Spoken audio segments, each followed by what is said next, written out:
Okay, people, this is our last set of notes that we're doing. And our assignment that goes with that is posted. There are four different worksheets that look at primary sources and political cartoons that are due on Friday. So second hour, we didn't get finished with this, but hopefully I'll go a little bit quicker. And we'll get finished with this today. If we don't, it's the only thing that we'll need to do on Thursday is, I think, second hour, we had 3 slides left. So we're looking at the 1920s, and we're going to look at it in regards to a couple areas: the economy, society, controversies, and the politics of that time period. So 1920s. And the first thing we're looking at is the politics of the 1920s.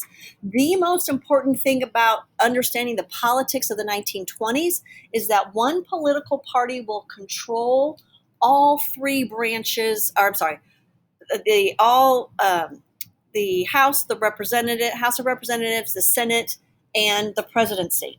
So we have the 2 of the 3 branches controlled by one political party. So in essence, we don't have any opposition, and those political parties that will be represented, the Republicans really are able to put out any policies going forward. The 67th Congress, 302 Republicans to 131 Democrats. Again, they control both the House and the Senate, and then they will also control the office of the presidency. So our 3 presidents from the 1920s into the 1930s will be President Harding, President Coolidge, and President Hoover. All 3 of them are Republican. So we will have an entire decade moving into the 1930s with Republican presidents. These Republican presidents are very popular. My granny had a brother named Herbert Hoover. His name was Herbert Hoover Hines, again, named after president of the time period of which he was born. But these presidents were really popular. They were businessmen. They wanted to support business. And in that aspect, we'll see what happens to the economy when we treat the government like a business. Our first look is at President Harding's post-World War I agenda. And the first one is this return to normalcy. When we use politically generic words like normalcy, that tends to be something that politicians like to use when they don't define their policy. Because what does normal mean? If we took a poll of everybody in this classroom about what they thought normal meant, I'm fairly certain we would get at least 10 different answers. Maybe, there's 15 of us in this room, 15 different answers. Because what I think is normal and what you guys think is normal is really far ends of the spectrum. And when we base a political policy on returning to normal, what does that mean? There'll be entire groups of people that say, I don't want to return to normal. Women, they don't want to return to normal. They just got the right to vote. African Americans, they don't want to return to normal because normal for them is very limited access to vote. So that idea of normalcy that might sound appealing, especially after times of conflict, it really is an ambiguous word that doesn't really settle any kind of policy or just appeals to one group of people. The next thing they wanted to do was end progressivism. Remember, progressives wanted to reform society by using legislation. President Harding said, not doing that. We're not using the government to legislate morality. It's going to lower income taxes. And again, our first president that's really going to work to limit immigration. So if you look at that map of the election of 1920, you can see again that these elections are not even close. These Republican candidates are winning by a large margin. You can also see, looking at the map, how divided the country is about the election of these presidents. The blue, again, Republican, that the red will be vice versa, will be where the votes for Harding will be. The next thing, hire my best friends from Ohio to help me run the country. Harding's presidency is going to be one of the most corrupt presidencies in the history of our country. Still to to April 27th, 2021, the most corrupt. His cabinet was known as the Ohio Gang, and in the 1920s, using gang was reminiscent of a criminal activity. So it's not gang like your posse or your homie. This is like gang. They were criticized for their close ties to the president and corruption.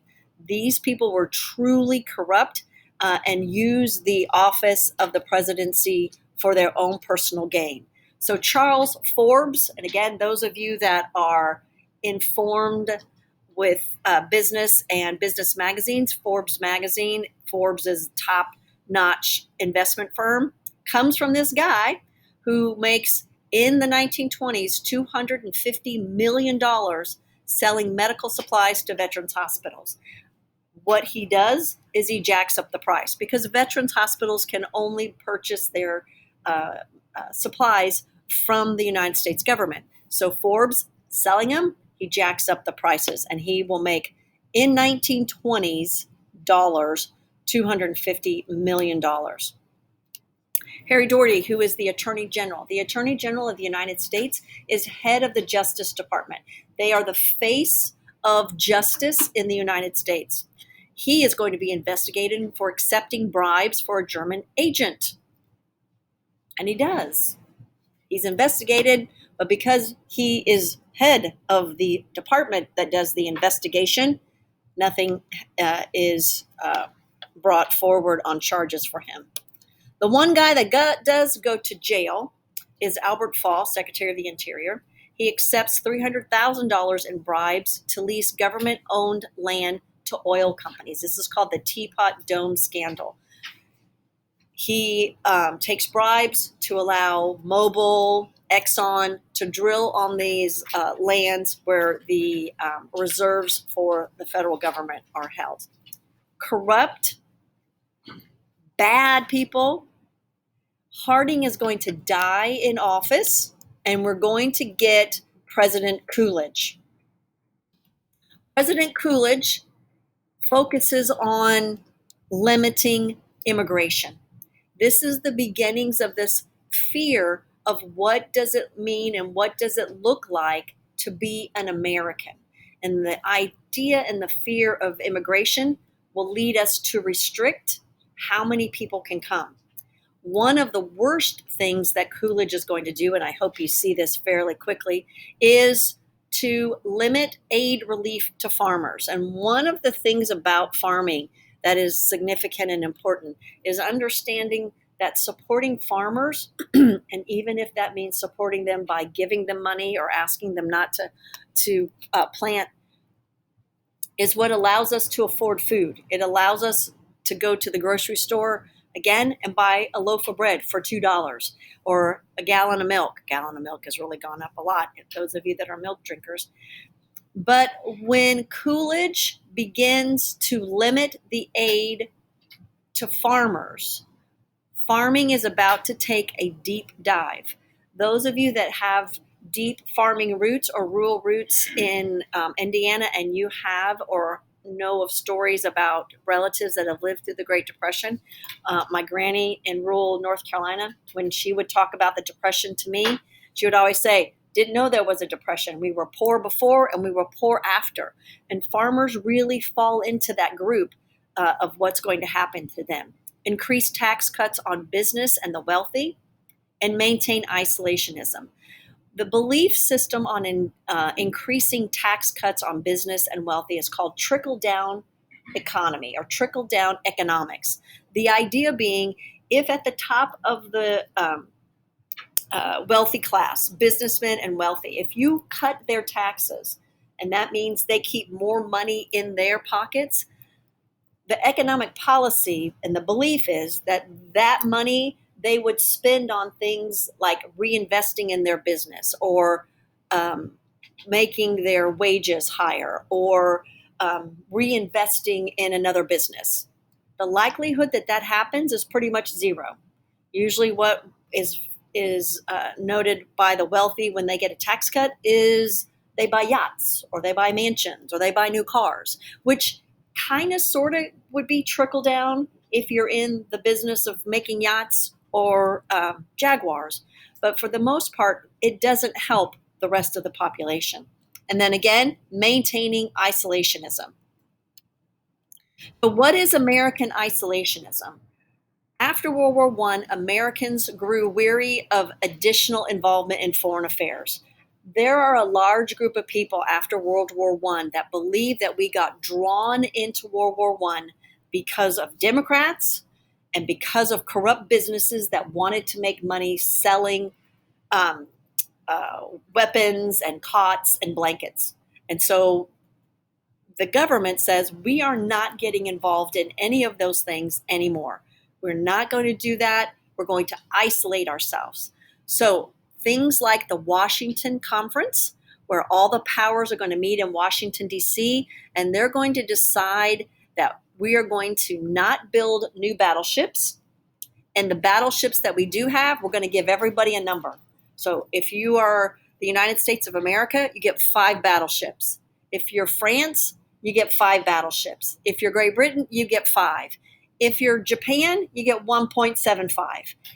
The idea being, let's not build up our warfare to make it easier to fall into the paths of war again.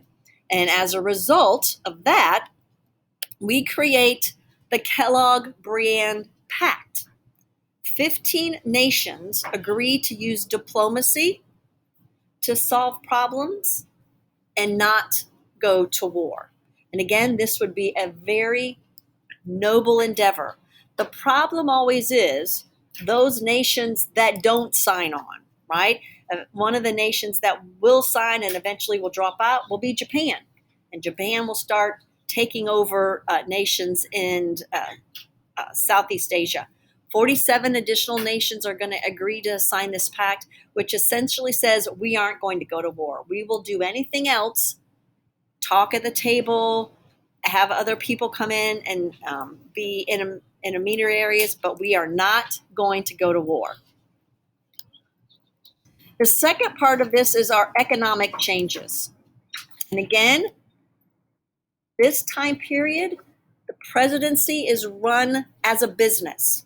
And so what the best business of business is to make it easy for the government for the government to make it easy for business to operate. So Harding believed the best way to transform America's economy was to be pro-business. So all your policies, all your tax cut, all your economic aid will be geared toward promoting business and or helping out big business owners. And when we talk about pro-business, we're not talking about people that have little small-time mom and pop shops. We're talking about large corporations like Ford Motor Company, that kind of thing.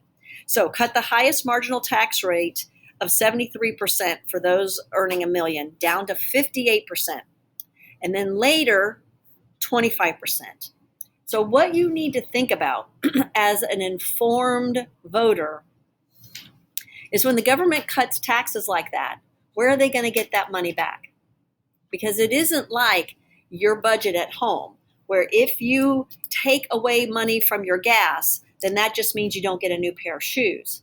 The government doesn't work that way. When you reduce that tax rate by almost 50%, you have to make that money up somewhere else. You still have bills to pay. And that, again, will be part of the problem. They're going to cut the budget by 50%, but what did you cut? Roads, bridges, and then again, the economy is going to grow.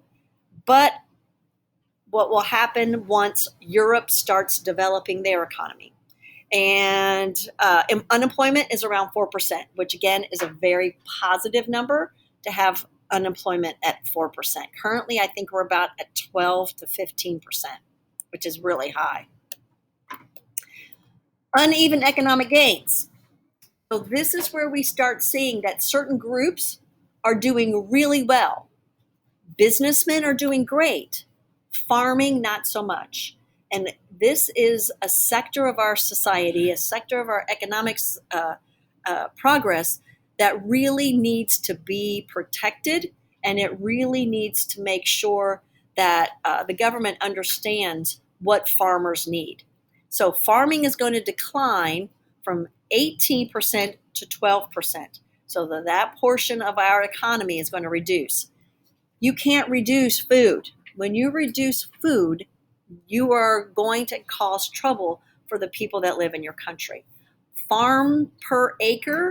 Taxes per acre rises to 40%. So every acre of your land, 40% of that goes to the federal government. At the same time, your income is falling 21%. Farmers are going to lose their farms as a result of this. And this cartoon looking at Harding's prosperity highlights some of these issues. Both of these, this is a laborer, this is a farmer. The farmer is headed to town, there's no jobs. The laborer is headed to the country to try to be a farmer, and there's no ground to be used because it's all been taken back by the bank. So our other thing that we're going to look at is new industries. And our first real new industry will be the Ford Motor Company. Ford revolutionized car building by using an assembly line to mass produce cars. And so what that means is you go into Ford Motor Company and your job entails you doing that same task over and over and over and over and over again. So if you are assembling or putting in the headlights, screwing in the headlights, that's what you would do for 8 hours.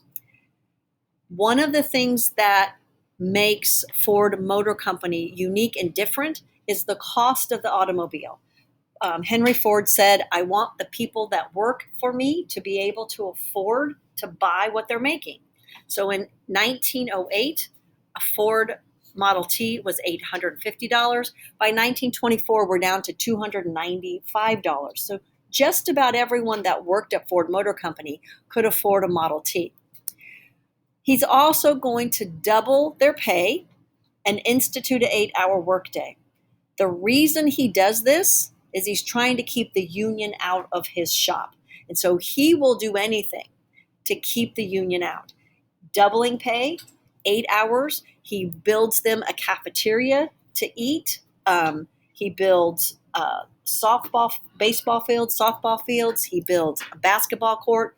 All in mind is to keep his workers happy so they don't try to unionize. Eventually, the auto workers will unionize, and they will become, and still are, one of the most powerful unions in the United States. Next is radio. There is, again, this power that comes from this form of entertainment. It is entertainment. This entertainment brings mass advertising. So this gives people the opportunity to advertise new products. It is a form of entertainment. There are tons of radio shows. Typically, there are 3 to 4 radio stations that you could get in your area. They would broadcast sports, news, music hours, soap operas. Every soap opera on TV now got their original start on the radio. People gathered around as families to listen to radio shows. If any of you have ever watched A Christmas Story, when Ralphie is trying to get his secret decoder ring by listening to Little Orphan Annie, that would be a show that was on. Has everybody seen A Christmas Story when he's trying to get his decoder ring, and then he gets the decoder ring in the mail, and then he breaks the code, and the code tells him to drink more Ovaltine? That's entertainment and advertising. They have hornswoggled this little boy to drink Ovaltine, and I'm sure what he had to do was drink a whole lot of Ovaltine and clip out things and mail it in to get his secret decoder ring just to tell him to drink more Ovaltine. It is the height of advertising to get people to follow, to do that. And then secondary of all this is the news, right? Getting access to the news. And then how do people buy these cars? How do people buy radios? They're going to buy it on credit. And this is the beginning of banks extending credit to normal people. Now, wealthy people, business owners had always had access to credit. Normal everyday people, not so much. And those of you, again, that have relatives or have heard stories of relatives that have lived through the Great Depression, they don't use credit because credit is about to get everybody in trouble. It is also one of the things that could potentially get you in trouble your first year at a college campus, because your first week that you're on a college campus, whatever college you go to, every college has a center gathering place. And I'm just going to use ISU because it's that fountain. That first week at ISU, when all you freshmen will be moving in, there will be at least 5 to 6 little booths set up there of people wanting you to sign up for credit cards. You might already have been hit up to sign up for a credit card, because what they will tell you is, hey, you need to build up credit. Sign up for this credit card. Charge a pizza or two, go to Ulta, buy some makeup, and then when your bill comes, just pay it off every month. And that's the proper way to use a credit card, because you do need to build up credit. You buy something, take yourself out to pizza night, you charge $35, you get your bill, you pay the whole $35 back. But what credit card companies know is that you're going to get the bill for $35, and all you have to pay back is $5 this month. I'm going to pay $5. So you pay the $5. How long do you think it's going to take you to pay back that $35? About 20 years. Because when you get your bill the next month, and let's pretend you didn't charge anything else, you charge $35, you paid the $5 minimum payment, because that's what they tell you your bill is. Your bill is $5. When you get your bill the next month, you're going to owe $39. Wait a minute, I paid $5. How do I owe more? Because they are asking you to pay less than what the interest is. And if you do that, you will pay forever on that $35. And that is why college campuses are ripe for credit card debt. So please don't do that. You know what else they do? They offer you good stuff. Back in the day when hoodies first were all the rage again, you got a free hoodie. Or way back in the day, they gave you a CD player. Or now, back a couple of years ago, you got an M3P, whatever that is. Who knows what they're offering you now? But they offer you free stuff, because whatever they give you for free, and this is what you should think about this. Why does this company want to give me a free $75 MP3 player? Why? Because I'm going to owe them forever. And that's what happens with this credit card, with this credit debt here. People start buying things on credit, and eventually you cannot pay it back or pay it off. We have aviation. Charles Lindbergh becomes the first male to fly across the Atlantic, and Amelia Earhart becomes the first female to fly across the Atlantic. Amelia Earhart is the aviator that disappears on her quest to fly around the world. She disappears somewhere over the Pacific, and hopefully one day we'll find out where she is. Society. America's political policy of isolationism matched the fears of anyone or anything considered foreign. This is where we're going with immigration. We are fearful of foreigners. So what we do is we start limiting immigration. And when we limit immigration, we really are targeting certain groups of people. So we restricted in 1921 to 3% of the people of their nationality who lived in the United States in 1910. So if there were, and I'm just going to use easy numbers for me, if there were 100 Italians living in the United States in 1910, in 1921, 3 Italians could come. That wasn't good enough. So we changed it in 1924 to 2%. And this funnel is a political cartoon of what's happening to immigration. 1921, World War I had devastated Europe. It has not recovered yet. And lots of people are trying to get into the United States. We still have quotas. Those of you that are interested, if you go to the State Department website, you can find out what and how many people or percentage of people we let from every country in the world. You can look up any country and it'll say how many immigrants we allow yearly from those countries. So immigration, worried about people not looking American.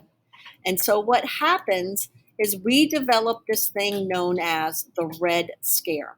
So red is always attributed to the color, that color red is always attributed to communist.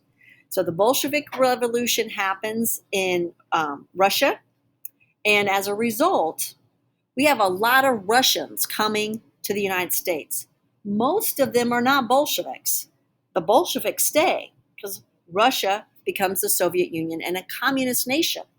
There are a whole lot of people leaving Russia, especially if they have any religious beliefs, because communists are atheists. And in 1921, the Communist Party outlaws religion. So if you are a devoutly religious person, you no longer can practice your faith in the Soviet Union. Where do you have the ability to freely practice your religion? Well, that would be the United States of America. So we have lots of Russians coming. The fear is that we think all of them are communist. So the Attorney General, Mitchell Palmer, creates the Division of Bureau of Investigation, which will eventually become known as the FBI under Edgar Hoover. And he has a goal to find communists wherever he can find them. Now, there are anarchists and communists in the United States. They are sending pipe bombs. Actually, one will be sent to Mr. Palmer's house and will blow up. In the mid-20s, there will be a gigantic wagon parked in front of Wall Street that is full of explosives, and it will explode early in the morning, and that will kill about 30 people. So there are real fears, but not overwhelming fears like what the Attorney General would like us to believe. Those affected, labor activists, people who went on strike, Eastern and Southern European immigrants. So that's who that target is. In particular, we have a case called the Sacco and Vanzetti case. These are two men who were accused of murdering two individuals for $15,000. The evidence against them is that they were Italian, that they were anarchists, and they happened to be in the wrong place. There is zero evidence that these men did these crimes, but they were found guilty and they were executed. And execution in the mid-20s is the electric chair. So they're put in a chair, a big wet sponge put on their head, kind of upside down looking colander connected to a battery, and then jolted. Usually it took about 3 or 4 jolts of electricity for you to die in the electric chair. The rest of the world outraged that a country that was built on democracy would execute people without any real evidence. 1980s, the governor of Massachusetts, Governor Dukakis, finally exonerated them and took away their convictions, which they're dead. Doesn't do much for them, but it certainly clears their names and their families' names. Next part is the rise of the KKK. And this is a part where I was discussing this return to normalcy, right? If you're an African American, this rise of the KKK is certainly not what you would consider a rise of normalcy. This rise of the KKK is significant because it moves out of the South and it moves into the Midwest. We are going to have lots of mayors in the Midwest actually run on a platform of the KKK. We will have lots of hate crime in both the North and the South. South will just be a continuation of hate crime. The North will be introduced to this idea. In Chicago, after a young African American teenager is drowned while he is attacked by white youth throwing bricks and stones at him. 23 black individuals will be killed, 15 white, more than 500 injured, and most important, 1,000 black owned homes will be burned. And this really starts the 1920s rise of the KKK and of attacks on African American communities, not just individuals, but communities at large. As a result, the NAACP will continue lobbying the NAACP, National Association for the Advancement of Color People. I think it's very important to understand that the most of the founders of the NAACP were white Americans. Jane Addams, Mark Twain will be a member. Lots of individuals working on the behalf of ending racial segregation and discrimination. Again, anti-lynching laws, ending school and work segregation. And again, the anti-lynching is the idea that a group of people become both the jury, the judge, and the executioner for someone who has not formally been charged or had due process. Most all of these people that will be lynched are young African American men who have often been accused of some impropriety with white women. And the lynchings, again, are very public. They are not hidden. They're done publicly. The men are left where they're at. People take pictures, and I think some of the most disturbing pictures are when those pictures include children posing and taking pictures with these men that have been lynched in very public places. Religious tensions. So this, you guys don't have this political cartoon. I think it's in your assignment. But each one of those steps as it comes down, agnosticism is a person who says, I don't believe in God because you can't prove to me there is a God. That's really different than being an atheist. Most people who say that they're atheists are really agnostic and saying you can't prove to me that there is or is not a God. So I'm just not going to believe.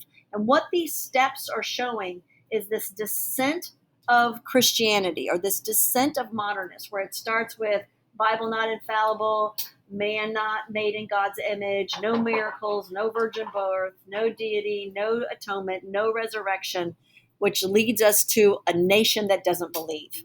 And that's fearful for a large group of religious people. And so we swing that pendulum of religion really hard to the right with Christian fundamentalism. This will begin the beginnings of the radio being used to broadcast religious sermons. It will be the beginnings of very, very famous radio pastors, and a few of them will be female. They champion prohibition, praise traditional values for women, and teach creationism, that God created the world as described in the Bible. I said that exact same thing second hour. Bible. On the other hand, we have the Scopes monkey trial. So this political cartoon is in your assignment, and it is a reaction to a trial that takes place in Tennessee. So in 1925, Tennessee outlawed the teaching of evolution. No teachers were allowed to teach the theory of evolution. The AFL-CIO put an ad in the newspaper and asked, is there any teacher in the state of Tennessee that would be willing to teach this, to get arrested, so we can take this to trial? And a young man named John Scopes, I think he was probably about 25, said, sure, I will do that. He wasn't married. He didn't have children. So he taught a lesson on evolution, and he was promptly arrested. What begins is the trial of the century. For one, this trial is broadcast on the radio, and it is a confrontation between evolution and religion in a legal courtroom. What probably many of you might have as a set of religious beliefs comes from this Scopes monkey trial. When the trial lawyer that's representing Scopes puts the prosecutor on the stand and asks the prosecutor, how can you possibly believe that a God created the world in 7 days? Like, how is that? Tell me how that happens. And the prosecutor gives this line that for many people explains their religion. Don't know how many hours in a day for God. And those of you that go to churches, that's part of how you've been taught about. It comes from this Scopes monkey trial. It comes from the idea that we don't know how many hours in a day for God. We don't even know how long God thought was a day. And so it preserves for fundamentalist Christians this 7 days God created the world, that we don't have to define a day in the Bible as a day on the earth. And so it, again, is a incredibly important trial. Again, Scopes is guilty because he was guilty. That's exactly what he was doing. The point of the trial was not to find Scopes guilty or innocent. It was to put on trial religion and the idea of evolution. 18th Amendment prohibited the manufacture, sale, consumption of alcohol under the Volstead Act, and it does everything possible to make things worse in the United States. Organized crime, increased drinking, government corruption. Because what's going to happen in 1933 when prohibition is ended is organized crime is going to move from the manufacture, the consumption, and the transfer of alcohol into some other illegal substance. And that will be most often heroin or cocaine or women, because they will begin trafficking women. Increased drinking, especially for women. Women typically never drank outside of the home. Speakeasies and bars give women this opportunity to drink in public. And obviously, government corruption. Governments are going to use this as a way to make money and influence manufacturers. Harlem Renaissance. Harlem Renaissance is a place in New York City, typically an African American community. African American musicians, artists, writers are in Harlem, and they are working to portray their own history, their everyday life. And writers Zora Hurston and Langston Hughes are going to write themes about hope, African American pride, and most importantly, oppression. In the 1920s, there was a nightclub in Harlem called the Cotton Club, and that was the place to be. And it was kind of a twist because African Americans freely entered the Cotton Club because it was in Harlem, it was their club, and white people lined up around the block to enter into the Cotton Club. And in that Cotton Club were noted jazz musicians and singers, Duke Ellington, Ella Fitzgerald, and that again is where American music, jazz, and rock and roll began. We might get finished. Lost Generation.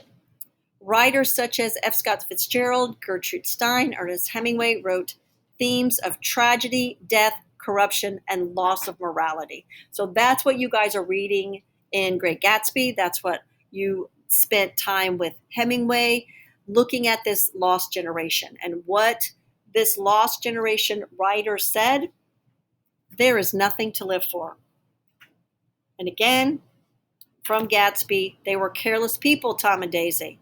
They smashed up things and creatures and then retreated back into their money or their vast carelessness or whatever it was that kept them together and let other people clean up the messes that they made, which is why I don't like Daisy.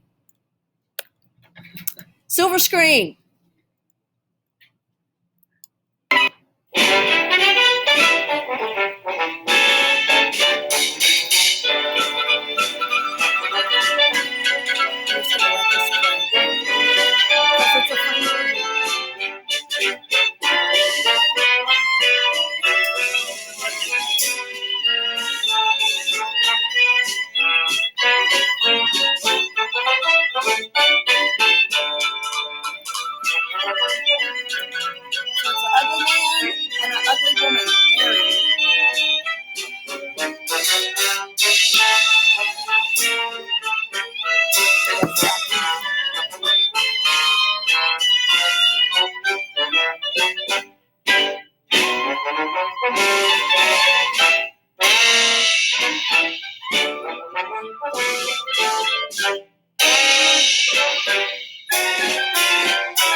played by a live pianist or an organist during the movie, down in the orchestra pit.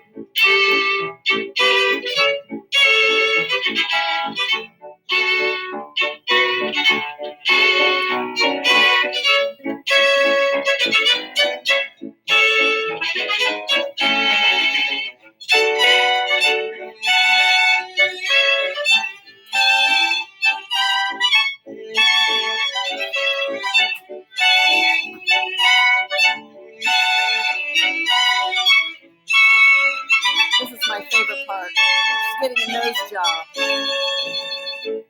And there she is. No bandages.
Alright, bye guys. Your assignment is on Canvas. Make sure you look